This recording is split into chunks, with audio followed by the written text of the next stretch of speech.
really our great pleasure to welcome you to our middle school. It's hard to believe that it's March already, and soon your children's elementary days will be behind them. I'm Pip Curtis. I'm the middle school principal, and so thrilled to have another crop of fifth graders coming up to us. Last week I was in several of the classes talking to your young people, and they were so enthusiastic about life in the middle school, about cookies and lockers and all the new class choices they have. And I'm joined by Mark. Yes, good morning. I'm Mark Vermeer. I'm the associate principal here at the middle school. And like Pip, I was in several classes last week, some fantastic questions and some very eager fifth graders looking forward to their time in middle school. This is my third year at ASIJ, and next year I'm transitioning into a new role as the Director of Student Support. And Mr. Corey Willie will be replacing me. Corey comes from Dubai, where he's currently the associate middle school principal there. And he'll be joined by his wife and young son. And his wife, Dee, will actually be working in our grade 8 humanities department. So we look forward to welcoming Corey. He'll be here in April to visit the school and to get a feel for our middle school Mustangs. Nice to see everyone this morning. Thanks for joining. Thanks, Mark. And Alex is here also. Hi, good morning, everyone. My name is Alex Stewart, and I work with students with the last name A through L as one of the counselors, and also Miss Verend, the other counselor, worked with students with the last name M through Z. And Miss Verend is off on the grade 6 field trip today. And so, yeah, excited to meet the incoming fifth graders or incoming sixth graders and getting to know each of you as well. Thanks, Alex. I'd also like to introduce Akiko Brigham and Yukari Mizuno. They are our administrative associates here in the middle school office. They provide great service and support to our students. You probably know Miss Lahad and Miss Kano in the elementary office. So Akiko and Yukari play a similar role for us in the middle school, and they keep Mark and I in line and all organized. They are a pleasure to work with, so I'm sure you'll get to know them. Right, so you probably want to know, as parents of new middle schoolers, what will their day look like? So these are the highlights and the sort of the high-level overview before we dig a bit more deeply into what they do in each of these blocks. So you can see students have 4 academic blocks each day that last 75 minutes. They have a transition time in between each block.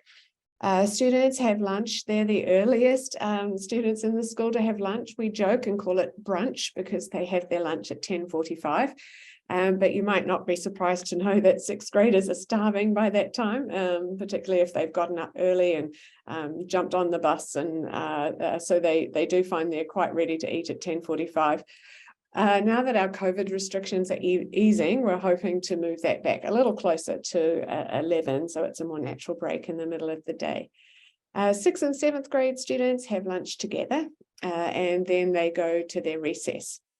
8th graders have their lunch after the grade 6s and 7s, so that gives them a little more time to themselves and a little bit more space on the field and in the gym, which they enjoy. You'll also see after lunchtime, we have our advisory block. That's 35 minutes every day in the middle of the day.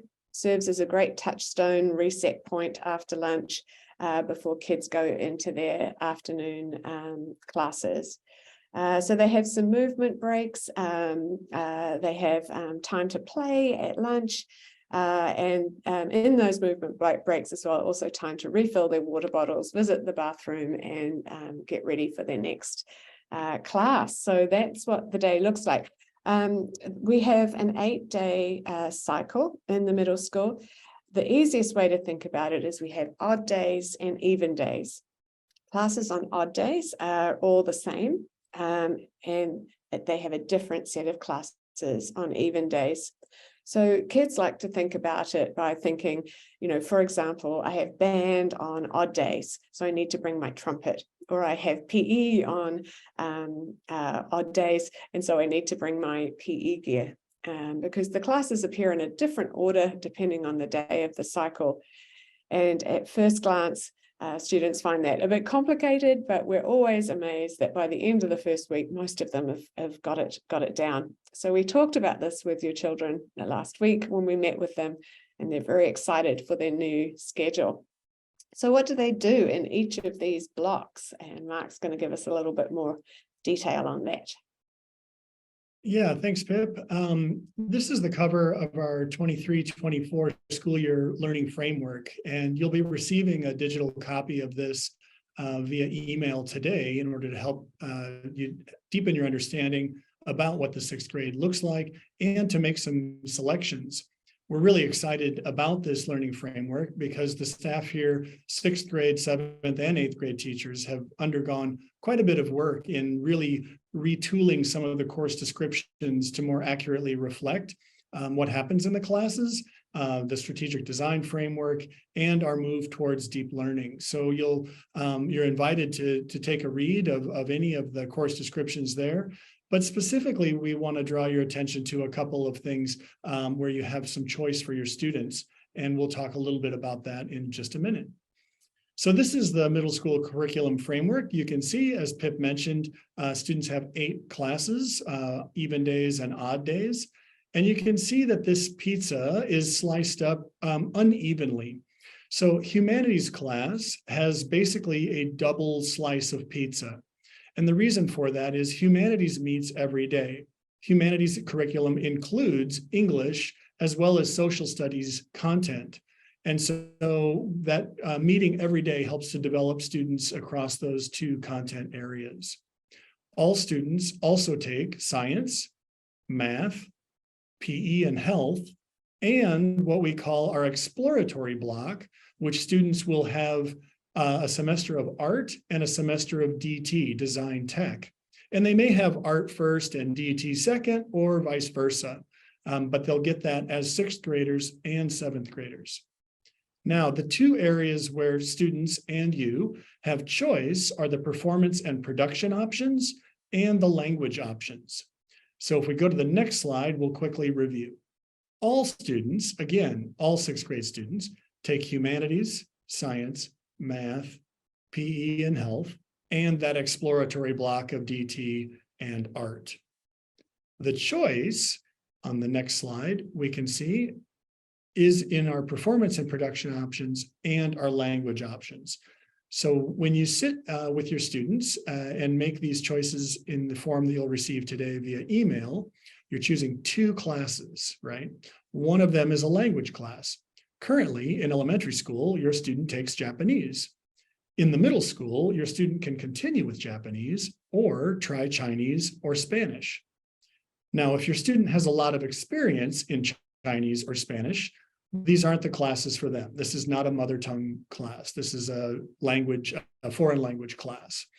Now, if your student has just a year or so, we may be able to accommodate them in a non-novice level or non-beginner level course.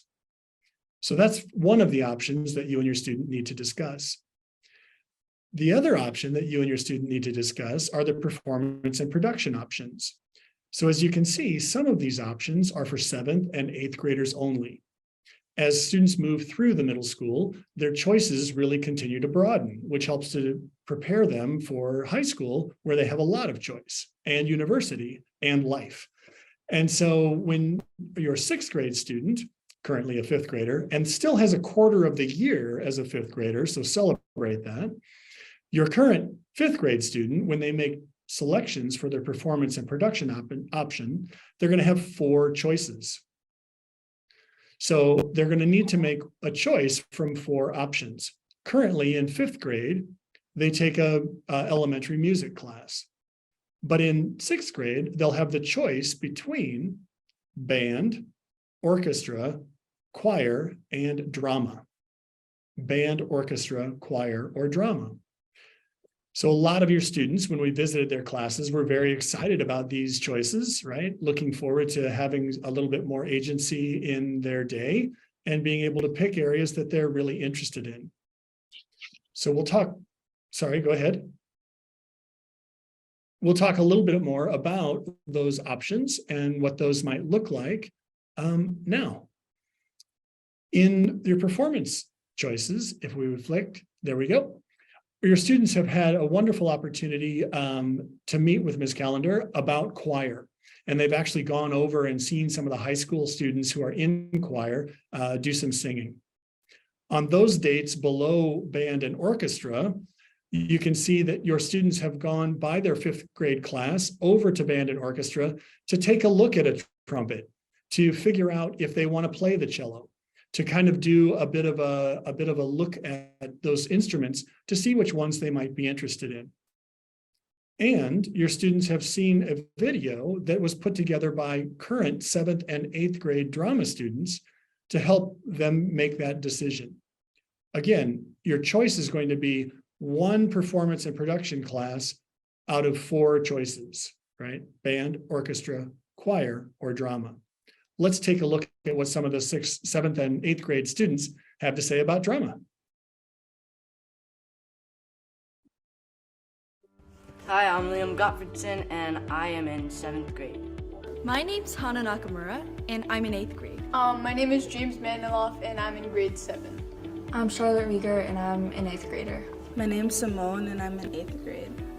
My name is Naja, and I'm in 7th grade. I'm Eli Weingarten, and I'm in 8th grade. Hi, my name is Cam, and I'm in 7th grade drama.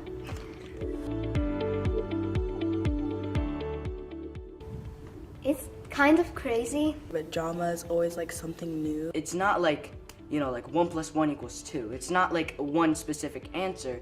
It's such a broad thing. We have a lot of fun and interactive games that everybody can participate in. So there was this one project where I got to form my own character, and that was something new because it's easy to pretend to be a person you know, but then you had to make a character from scratch, so you got to do whatever you want to do with it. Like one day we'll be putting on trestle masks and performing to little kids, and then the next day we're reading Shakespeare and like trying to decipher what he meant. It's a lot of fun.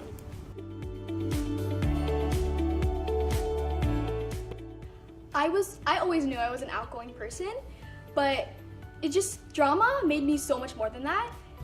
It has helped me present better in the way I speak and the way I like interact with an audience. I just had a debate in humanities. I feel like if I had not taken drama, I would have been like staring at my paper and like the reason for this is. So in the beginning of every class, we do a grounding exercise, and it helps really focus and meditate. So I'm someone who gets really stressed over a lot of things a lot, and what I've started doing is I've been doing that grounding exercise and just taking a second to just forget about it all for a little bit, focus, and then see it again as a new person, as a blank slate, in new eyes.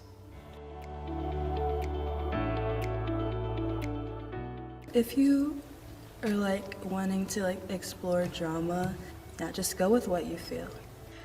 Personally, I think you should definitely join drama. I really recommend it, but it's really fun. And I think everyone, even people who don't like public like talking that much, would really, really enjoy it. The theater is for everybody. Whether you wanted to act, you wanted to direct, you wanted to lead, you want to build, you can do anything. The fact that even if you're not good at acting, or if you don't want to become like an actor, like you can still enjoy this. Drama isn't just getting on stage and performing.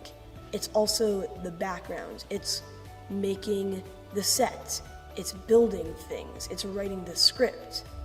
And I guarantee that if you're going into drama and you don't want to just act on stage in front of a lot of people, there's gonna be something for you. Just give it a shot, like see if you like it, and then if you don't, then don't continue doing it. But you're gonna definitely take the skills that you learn like with you throughout your life.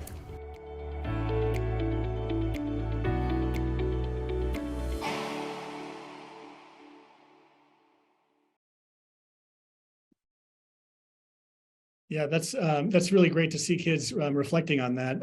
And we're very excited that this coming year is the first year that our middle school is able to offer grade 6 drama. So that program has really developed along the way, 6, 7, and 8, and then on into high school. So that's really exciting. So again, that's your performance or production option that you need to make a choice there with your student from the 4 offerings: orchestra, band, choir, and drama. The other piece, the other class that you need to choose is your language option. If your student is going to continue in Japanese, don't worry, your student will be placed by their elementary teachers in the appropriate level within the middle school.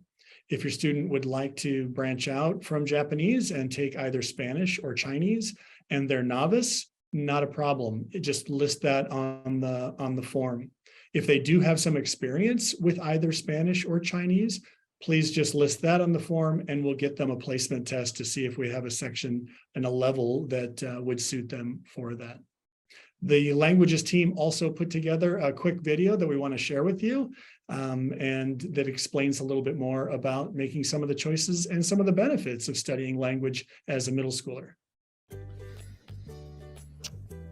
Middle School Languages 2023-24. Hi students, did you know that you will have the opportunity to choose a world language to study in middle school? It might seem like a difficult decision, but it shouldn't be. Let me help you explore your choices: Japanese, Chinese, and Spanish. Let's start by exploring your options. Chinese is the most spoken language in the world with over 1 billion speakers. By studying Chinese, you'll be learning about Chinese culture and history. Spanish is the second most spoken language in the world and is widely used throughout the Americas and Europe. Japanese is a fascinating language with a unique writing system and rich culture. Moreover, we live in Japan, so you can use your knowledge in real-life situations. If you're already studying Japanese, your teacher will assign you to the appropriate course level in either JHL or JFL for next year, so there is no need to worry about that at this time. Have a discussion with your parents and let them know to look for the course request form in their emails on March 15th. By the way, there's a special Mustang Connections just for grade 5 parents on that day. Ask them to check the ES Mustang Bulletin and sign up. Whether you choose Japanese, Chinese, or Spanish, studying a foreign language in middle school will give you the chance to explore new ideas, new cultures, and improve your communication skills. In each course, you will enjoy talking in a different language, playing games, listening to music, watching movies, and more. For more detailed information about each course, please read the Middle School Learning Framework that your parents will receive on the 15th of March. There are many multi-language learners and speakers here on campus. Some speak English, Japanese, Chinese, Spanish, and many other languages. Think about how it would feel to be able to greet and communicate with them in their own language. Plus, research says that learning a foreign language will help you with other subjects too. So which language will you choose? See you next year. So that really paints the whole picture of the middle school learning framework. Again, you can see that humanities, that double block, all students taking science as well, math, PE, and health, and that exploratory block with art and DT. So your task with your student is to make those choices in the performance and production options class and the language option. And again, you'll be receiving a form today that helps to illustrate that. One of the pieces that we haven't discussed yet, but I know Alex is eager to share about, is that center core piece, that advisory piece. And so he's going to talk a little bit more about that. Yeah, so advisory is just a very integral part of the day for each student. You know, it's where we have our socio-emotional learning, and it's a place where, you know, kids are in advisory every day and they're with one teacher and between 15 to 18 students. And it's a place where they can have community, where they can have another adult on campus that they can touch base with.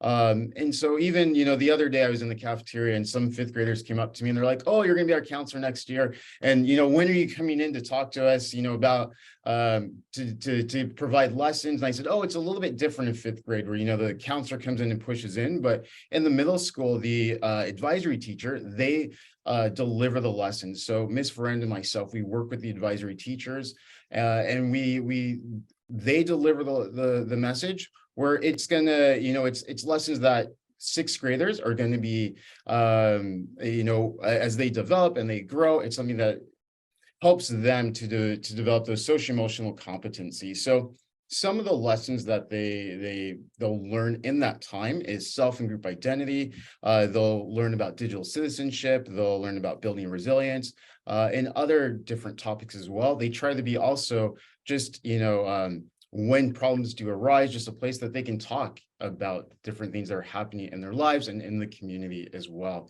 Now, each day in advisory is a little bit different. On Mondays, it's what's called Mentor Mondays, or Mentor or Mindful Mondays. And so it's times where they can just have a time to practice, just to relax, just to learn different skills, and way they can have time just to have a quiet place and to regulate their emotions, as well as even one of the students was talking about in his drama class that he started to learn. But also it's a time for the teacher, advisory teacher, to check in with each student and just to be like, hey, how's it going? Are you setting goals for the school year? Let's check on your goals. What do you need to be successful? On Tuesdays and Wednesdays are typically what we call Kokoro, and that's where the lesson is delivered. So whether it be on building resilience or growth mindset, they'll deliver some sort of lesson. And sometimes the lesson may look like an activity on that topic, and then they have some discussion and they learn, or they talk about just real life situations. On Thursdays, they have what's called Chosen. Now, on those days, they can come to advisory and do work, but they also can see a teacher, or maybe a teacher may say, oh, let's come to my office or to my room, and let's go over, some assessment or some problems. Or a student can request to see, I want to see my language teacher. I want to see my math or science teacher because I have some questions about the subject. And then Fridays are typically our Nakama days, and that's just our community time. So whether it be in their advisory where they play fun games, or as a community, we have, a whole school assembly. It's just a time that we build some community in our school. And so, again, advisory is a place where kids can come, they can feel safe, they can really get to know each other, lots of team building, fun activities that they do, and also some learning, and also another adult on campus that they can go to if they have questions, whether it be about school life or just personal as well. And of course, Ms. Ferrand and myself are there to support all students, and we work with advisors closely and also with students to help their experience just be enriched and full as they come to the middle school. Wonderful. Thank you, Alex. Yes, advisory is a really important part of kids' day, helping them to feel safe, connected to a caring adult, and to form community. Another way that kids form community is by being parts of teams and clubs with their activities and sports selection. You can see here the wide range of activities students can do in the middle school, whether it's sports and athletics or clubs. I know a lot of our students are interested in service. We've also had parents on the chat talking about the middle school musical, which is hugely popular, as well as the middle school movie. Several weeks ago, we had the middle school movie for this year, which was just wonderful, completely student-led. Kids write the script and they direct and they make their costumes and organize their props. And then we all sit in the theater and watch the movie premiere. It's a lot of fun. So there's leadership clubs, the musical, the movie, as well as the range of athletics, etc. Right now, girls are doing basketball. We have baseball going on, and it's been beautiful weather for that. And a huge number of kids, over 80 kids, involved in track and field, another really popular spring activity. As I say, we'll share these slides with you so that you can review this list with your children. You will know best whether your child needs to be encouraged to participate so they feel the advantage of these extracurricular activities, or whether they need to be encouraged to rein it in a little bit and be selective with their choices. I know some students need that balance to have time for homework and time for sleep and time for family. So depending on what sort of person your child is, they may need some coaching as they look at this long list of fun things to do. Mark, a few reminders about our course request and transition timeline. I know we have lots of events. We're already underway with our principals visits and visits to the band and orchestra room, but we've got other things coming up for kids to get to know our middle school. Yeah, thanks. So again, as Pip mentioned, last week was our time to visit all of the grade 5 classes, and we really enjoyed that. It's wonderful to meet your students as elementary students while they transition up to the middle. Today, March 15th, that's the meeting we're having right now. Thank you all so much for attending. Really, very much appreciate it. You'll be getting an email, as I've referred to several times, that will include a couple of different things. Copy of the learning framework. Please do take a minute to look through that. Feel free to read course descriptions and a little bit of the principal's welcome. We've really worked hard on that document to reflect the great things that are going on at ASIJ Middle School. You'll also receive a form which asks you to make some selections with your student. Remember, you're selecting 2 courses. One of them is a language option, and one of them is a performance and production option. So band, orchestra, choir, drama, Japanese, Spanish, Chinese, right? We ask that you complete that submission by the 29th of March. So that gives you a little bit of time and the break there to have any discussions that you'd want to with your student. There's also a link that we'll be sending you to the parent perspective form. And really what that is it's just a chance for you to list some information that you may want to share about your student, what they like, what they don't like, people that they get along well with. It helps for placement in classes, as well as just a heads up on how your student is going to deal with the transition between elementary and middle school. So that's due on the 31st. The week of April 17th, and again, the week of the 24th, you can see that the counselors, both Alex and Amy, will be visiting elementary grade 5 classrooms, and they'll meet your students at that time. And then in May, those students will come and join us here in the middle school for a little bit of a tour and a kind of a get to know our building and see how things are happening with the middle school. So that's our course request and transition timeline. And now what we want to do is just really open it up to any questions. I know that we've been answering questions along the way, but if there are any questions right now, maybe we can take some time to answer them just for the benefit of the whole group. Yeah, thanks, Mark. And if you don't already have the Q&A box open on your Zoom call, perhaps click on that and you can see some of the questions that have already been answered. We've had great questions about the music options, about drama. One parent asks, can only the drama students participate in the middle school musical? That's really important. Your child might want to learn an instrument and be in the musical, and that's absolutely a-okay. A lot of kids also who enjoy acting do take part in the movie that I mentioned.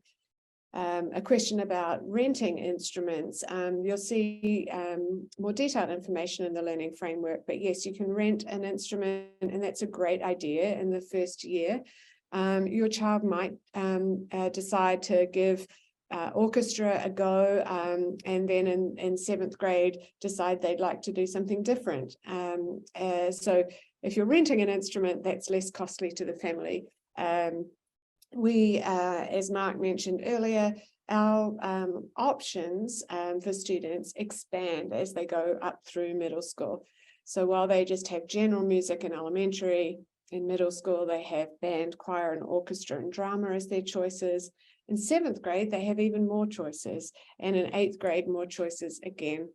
We're trying to cater to both students who want to dip in and try things as they move through the school, and students who want to have some continuity because they really have decided that, for example, the saxophone is for them and they're going to take it all the way up through high school. So by looking at the framework, you'll see those sorts of options, and certainly renting an instrument can be a good idea. All right, after school activities, I can see Mark's answering the question about that. So let's see. talking about laptops. Yes, we have a letter included in the packet you'll receive today about purchasing laptops. They won't need them until next school year. However, I believe in the letter we're sending you, it talks about some things to download over the summer so that your child is ready for the first day of school. So you might think about buying your child's laptop over the summer, and there's some information about the type of laptop, the programs they'll be using, included in the letter we'll send to you today with course selection. So a question about how students select their instruments. In their visits to the band and orchestra classrooms this week and last week, students have been literally picking them up and giving them a go. I know some students are thinking about whether they will want orchestra, which is all the stringed instruments, or whether they want band, which is the flute and the brass and the percussion type instruments, wind and brass and percussion. So they're starting to get a feel for which instruments they might like.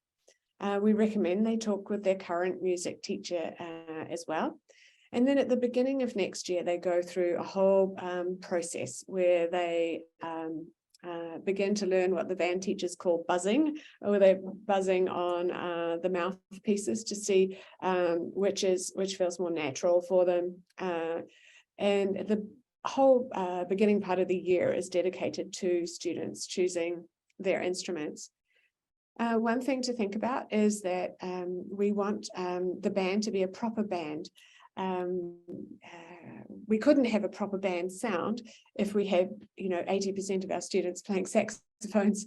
So the band teachers will guide students into the best fit instrument for them and to make a really well-rounded band sound. The school has purchased, and actually this year we're making a further investment in new instruments. We've purchased instruments so that we have enough instruments to make a proper band. So those are the instruments that will be available for your children to choose from, and they'll be guided at the beginning of the year by their band teachers as to those choices. Great.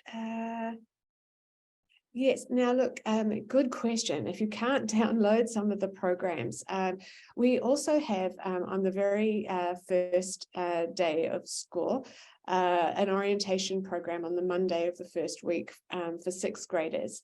One of the things that they do is they meet with our tech facilitator, and he will help them to download things and to make sure that they bookmark and get up all the programs they need. So if you find that you can't do some of the things on the independent tech orientation, we'll help your kids to take care of that on the orientation day, on the first day of school. We really take things quite slowly that first week. Advisory teachers will again do a tour of the school. We'll go over school guidelines. Again, what are the guidelines in the cafeteria? Where can you go for recess? I know some students are anxious about being in trouble if they're in the wrong place, or if they're late to class. So those first few weeks of school, we take it very slowly, getting students used to their new routines, helping them to know where they can get help and how they can get used to their middle school environment. Good. I'm looking at another question about laptops. Yes, we work with Warren Appel, our tech director, on laptop purchases. That information will be included in the packet we send to you. Each year, it varies a little bit what Apple Japan is able to offer to us in terms of discounts or student discounts, etc. So look to that letter for the most up-to-date information on purchasing laptops. I believe last year during the pandemic, when there was a shortage of supply, Warren had some really great tips for parents And I also believe that the discount wasn't applied last year because of the shortage. So we'll leave it to Warren in his letter to give you the most up-to-date information there. The question is, in terms of the actual curriculum, is grade 6 considered a big step up from grade 5? And are there supports in place for students that require it?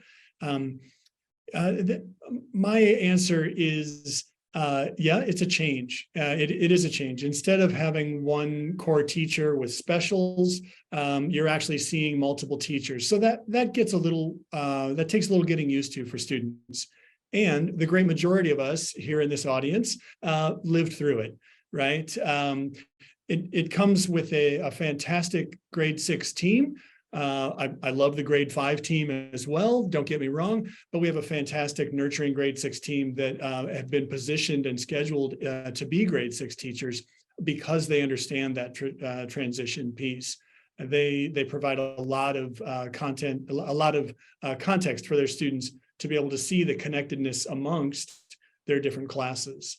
As far as supports go for students, yes, of course, we have supports for students. We offer a learner lab, which is an after-school support within our library that students can sign up for. Parents can sign their students up for it as well, where students stay and they work with a tutor, a supervisor to be able to go over certain things.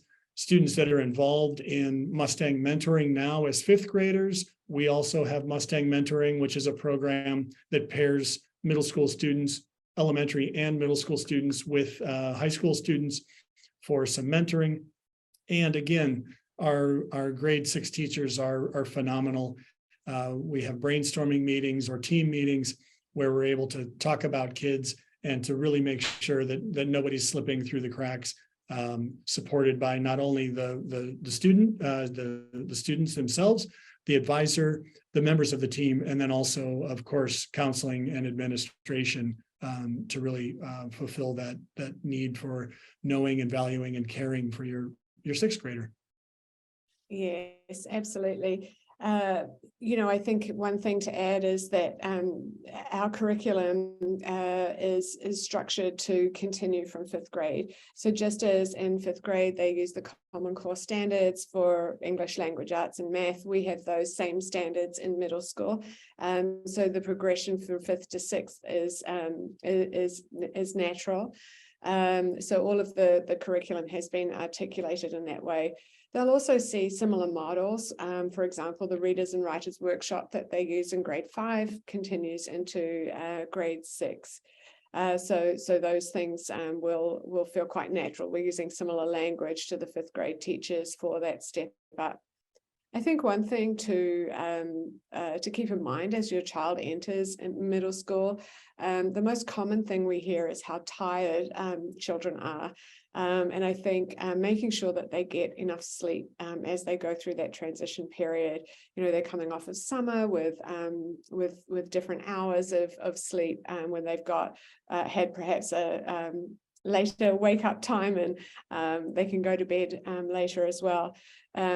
One thing that might be helpful is to start your child's earlier bedtimes and earlier wake ups the week before to prepare them. Their brains are going through a lot of processing as they're processing change, and that's tiring for young people. Don't underestimate the power of sleep as your child goes through this transition, so that they can be their best self and they're not worn out as they're trying to come to grips with these changes. Anything you'd add to that, Alex, as we support kids socially and emotionally with the transition to middle school? No, yeah, when we go in, Ms. Ferrand and myself to visit the grade 5 classrooms, we're also bringing some of our student ambassadors to help alleviate some of the students' fear, because a lot of the questions, even just, around the homework or, how hard are the classes, like they have lots of just anxieties and worries about life in middle school.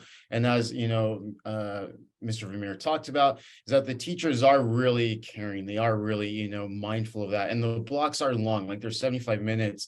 And some of the kids are like, oh my gosh, it's so long. But in the class, they're able to do a lot of the work as well. So there's the lesson of like how they do the whatever topic they're learning, but also time to do the work, and lots of teacher feedback as well. And so, you know, I agree, as Ms. Curtis said about, you know, sleeping and eating, you know, as much as they can, to be able to function throughout the day, because this is going to be a long day. This is going to be a bit taxing. But in terms of the transition, I think, you know, many transitions, there's a lot of anxiety about that. But once they get here and they see their friends, they get to know the system and they get to know their teachers, then they really get settled. And I think, you know, the biggest thing that we see as counselors when it comes to grade 6 is in the beginning, you know, their things are good, you know, in terms of their friends and connecting, but as they start to develop and they start to change their interests and, you know, they're learning about themselves and their identity, is then we see a little bit more conflicts of like, you know, who am I, or like, who are my friends, or where's my group? And so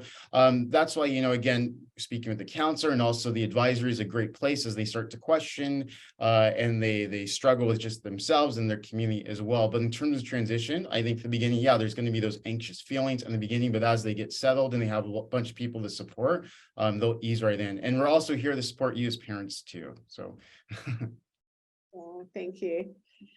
Yes, in middle school, one of the things we haven't talked about is the challenges socially and emotionally as children enter middle school in terms of this developmental age and stage. Of course, social relationships are more important to students at this age. They're beginning to experiment with who they are as people in terms of their ambitions academically, whether they do want to do basketball or the musical. It's an important time of child development when their brains are growing dramatically. They're going through puberty. They're working out really who they are as people. So it's a super fun time. We love working with children this age as they discover themselves, but it can be challenging both for them and for their parents. So we're here to help as we negotiate that. I imagine some of you are first-time middle school parents, and others of you maybe nodding along if your child has already passed through middle school. Right, yes. Can students purchase snacks at the kiosk? Yes, and it's one of the highlights for middle school is that independence where they get to purchase their own snack. They can visit the kiosk before school and at lunchtime, and then after school before their activities and athletics. They're not allowed to purchase snacks in their passing times. There's not enough time for them to queue and get their snack. So bringing a snack from home for passing time is a good idea. Or students could buy a snack before school to have in between classes if they would like. Many of you may be concerned about responsibility and healthy eating habits. So that's a good conversation to have with your child. As you may know, you can look at your child's Gold Card purchases online. You are able to limit the number of purchases they make. I think it's actually the amount that they spend. But certainly having a conversation with your child, if your child is likely to be purchasing ice creams and cookies at every opportunity, those are good conversations to have. And to consider as a family, you know, perhaps you'll sit down at the end of each week and have a look at what they've purchased and have those ongoing conversations. Don't hesitate to reach out to us if we can provide support with that. But yes, they can visit the kiosk and they love it. So a question, yes, about who can we ask questions to? Should it be the advisory teacher? Yes, that's exactly right. They see their advisory teacher every day. So they're a great resource for your child to ask questions, for you to ask questions if it's general about middle school. The advisor also loves to hear information like, you know, my son isn't feeling cheerful this week because our dog has been sick, or we're out of our routine as a family at the moment because grandma's come to visit. Those sorts of pieces of information are really helpful for the advisor As Mark mentioned earlier, the advisor meets with all the teachers regularly. So we have those meetings so that teachers can share, hey, you know, look out for this particular child. They're having a tough time because, you know, the dog is sick or whatever it might be. So the advisor is a great resource there. Right, lunchtime's only 20 minutes, that's right. We have all sorts of different kiddos in our middle school. Some students eat their lunch, you know, and it almost goes in one breath, and then they want to run off and play soccer or basketball, and we have to sort of have them try and sit and digest for a few minutes. And other students have a giant bowl of ramen, and it really takes them a long time to eat it. So there is sort of a flex period where we let some kids go a little bit early to play soccer because we can see their feet are itching. And then because the 8th grade is just one class coming into the cafeteria, there is room for students to sit and finish their lunch.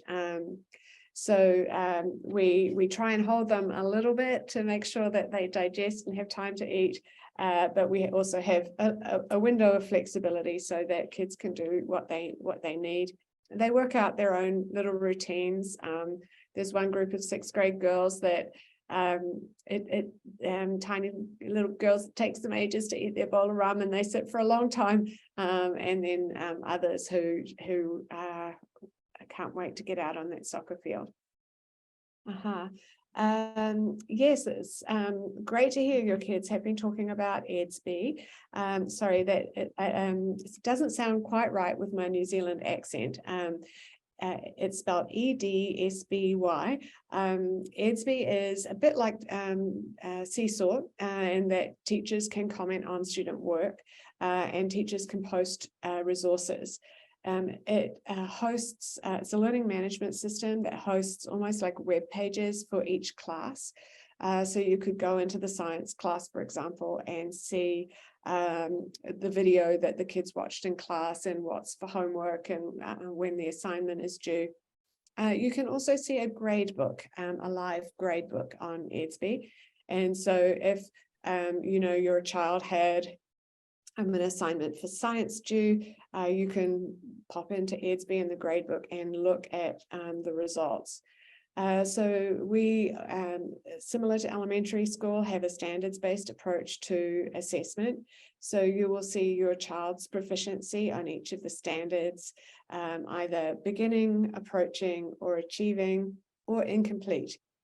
So for each of the assignments your child does, you will see their results. For one assignment, let's use the science example here. There might be 2 standards assessed, perhaps a standard on modeling, which we have in science, and your child might be approaching the standard for modeling. And then perhaps another standard on chemistry. And so they might be achieving the standard for chemistry.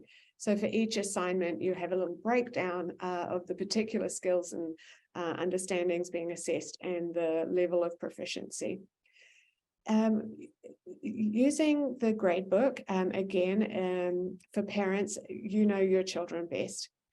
Your child might need regular monitoring of their homework, regular encouragement and supervision.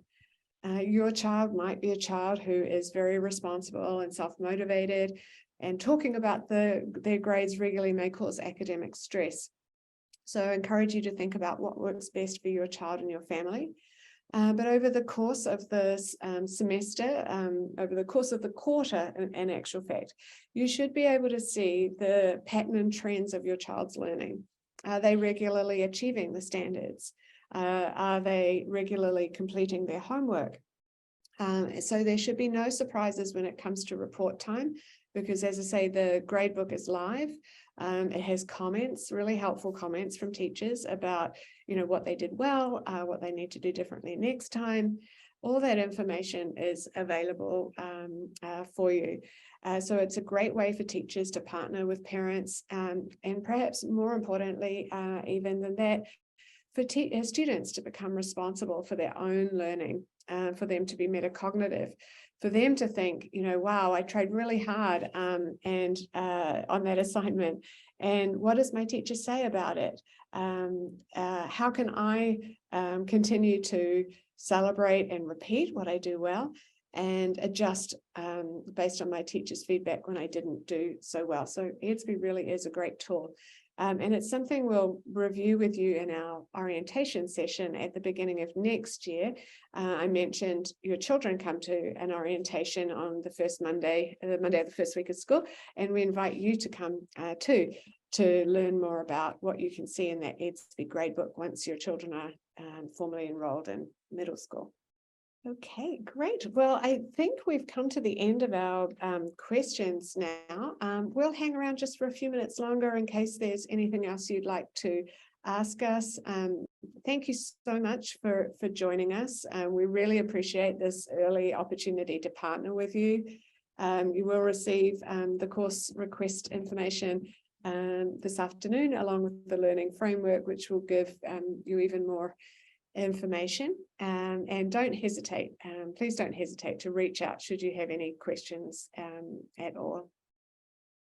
So we'll say goodbye, and yes, the recording and the slides will be available in the Mustang Bulletin, so you can go back and watch this and go through the slides if you like with your children. We went through a very similar slide set with them. So good luck with your course requests, and thank you all for coming.